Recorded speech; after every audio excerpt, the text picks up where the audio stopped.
Yes. Do you listen to me? I'm sorry, yes I am. Okay. Just want eye contact. Yes, sir. Sorry. The issue of Palestine is a united issue for the Muslims and people who feel justice all around the world. And I believe that they should be left alone by their elected leadership. And leave the rhetoric of the terrorists or some kind of labeling, negative label. And I add to that, return is near, return is just, return is must. My question is, when American people have deprogrammed from by the CNN and all those negative media, when those people, in general, American public, and we are also Americans, but I mean, uneducated people about the concept of the Middle East, especially Palestine, when you think it's feasible that most people, they will say enough is enough, and America should be, take away their hands against those oppressed people. Thank you. I don't exactly know when the American people are going to be ready for that. However, the American people are getting ready to go through something real heavy. And what I mean by that is that the American people's trust for their system is at an all-time low. And so as the American people continue to go through this losing their homes, losing their jobs, losing their children in war, seeing all these jobs get outsourced and so on and so forth, the insecurity that Americans are starting to feel, the high price of food, the high price of gasoline, the Americans are getting ready to feel it, y'all. Seriously, really getting ready to feel it. And so what I'm saying is that they could be open to listening to some alternatives because of what they're fixing to go through. They're fixing to see just how dangerous it is to have businessmen run your country. They're fixing to see it, just how dangerous it is. You can already see some of it right now. But the American people are really in for a major, with all human certainty, they're in for a major, major change. So I think as the American people are going through that, I think there'll be more, they could be, many of them could be more open and more willing to deal with other types of ideas because of what they're going to be going through. And so, and also keep this in mind too, there's an undercurrent of dissatisfaction in America among, and I'm talking about white folks. There's an undercurrent of dissatisfaction in America by white folks towards the apartheid state of Israel. They just won't say it. They're hesitant to say it. They may whisper it to us, you know what I'm saying? But they ain't going to say it on no like really public type of, in a public type of way. You also have to take into consideration that there is inter-elite conflict. I'm serious when I tell you that there are generals in the Pentagon who are upset at the influence that Israel has on American foreign policy. I'm serious when I tell you that there are people in the CIA who are upset with the influence that Israel is exerting on American foreign policy. I said it earlier, I'll say it again. You saw an example of it a few months ago when the CIA came out with a national intelligence estimate, and they said that Iran is no longer trying to make nuclear weapons. That was a slap in Bush's face. Bush kept saying every day, we got to keep up from getting nuclear weapons. We have to keep up getting nuclear, and the CIA comes out and says, they're not trying to get nuclear weapons. That was a slap in the face. There's inter-elite conflict taking place. And so there is not only among the American people, but officials in high places in this country who are, seriously angry at the influence of the Israelis. So it may be sooner than we think. Over here now. Thank you for coming to speak to us tonight. I have two questions.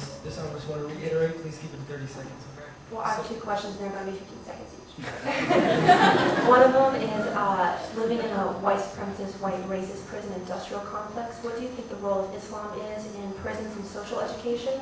And then my second question is... The role of Islam in what? In prisons and in other forms of social education. And then my second question is, what role do you think the interfaith community can play in looking at the ground of being and the core essence of humanity and in this struggle that we're going through? Thank you.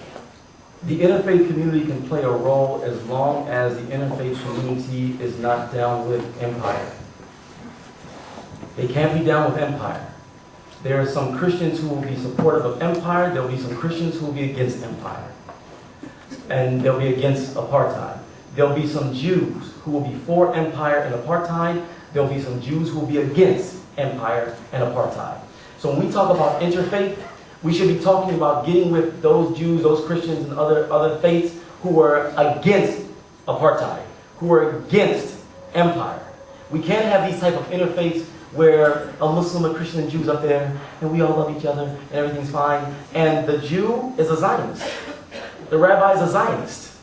And so now he's up there with the Muslim and the Christians, and can we just all get along? That type of thing? No. They have to take a stand. They have to take a stand against the injustices that are taking place in Palestine. They have to take a stand. And as long as they do that, then yes, then there'll be some real, true interfaith dialogue. Because really, every true Christian and true Jew, if you see another people who are striving to try to implement divine law, in principle, you have to support that. In principle, you have to support it. We're trying to establish divine law. In those areas in which we're a majority, we want divine law. How could a true Jew and true Christian not agree with that in principle? So it has to be a real relationship, a real one. Islam is taking off in the prisons. Islam is taking off in the prisons. That's one of the things that's backfiring on this system, putting so many of our people in jail. Mandatory minimums, the prison industrial complex. But one of the ways it's going to backfire is a lot of those brothers will come in contact with Islam. We see it every day. But we have to tighten up our programs, our prison programs. We have to make sure that when we do minister to the brothers and the sisters there, that it's Islam. You know what I'm saying? Not bureaucratic stuff, not administrative stuff, but it's Islam. I'm going real quick. Social education. Islam has got to be a part of that. It's got to be, but we need to come up with our own curriculums. We need to come up with our own curriculums. We need to have, for example, science with Islamic principles. You know what I'm saying? We have to come up with our own social studies. We need to come up with our own curriculums, inshallah. That's what we should be really looking towards, inshallah. And I just wanted to say that you've answered so many of my questions that I had in like my notebook and stuff. I just wanted to say, mashallah. So I have a question. You know how we always say as Muslims, like we're a religion of peace, we're a religion of peace, and then we see all, of course, on the media, it's biased and stuff, but we see all over the media that Muslims are doing this, Muslims are doing that. What do we do as Muslims to say that? Because obviously, to ourselves, we are freedom fighters, but to other people, we're terrorists. Right. So what do we do in that case? I remember some guy asked me, is Islam a religion of peace or a religion of terror? So I remember saying, at the risk of sounding like a politician, it's both. If you're coming into our countries to steal our land, rape our women, kill our families, you'll find it a religion of terror. If you're coming in peacefully, nicely, and civilized, you'll find it a religion of peace. See, Allah talks about in the Quran 3 types of non-Muslims. Go to Surah 61, ayats 8 through 10. We talk about 3 types of non-Muslims. 1, those non-Muslims who are friendly to us. And by extension, those non-Muslims who are neutral to us. And those non-Muslims who are hostile to us. Now what CNN will do, where this is there, what CNN will do, CNN will take those verses from the Quran and fight them. And fight them wherever you find them. And they'll make people think that's for the first category of non-Muslim. The ones who are friendly towards us. Now come on. Somebody's friendly towards us and we say fight them.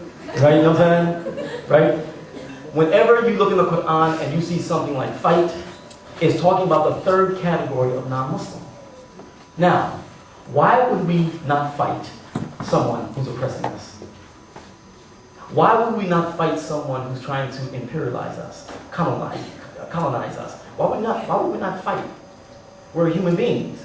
And so what I would say, and what we say to that, is that anything in the Quran dealing with fighting is dealing with the 3rd category of non-Muslims. Those who are hostile towards us. Those who will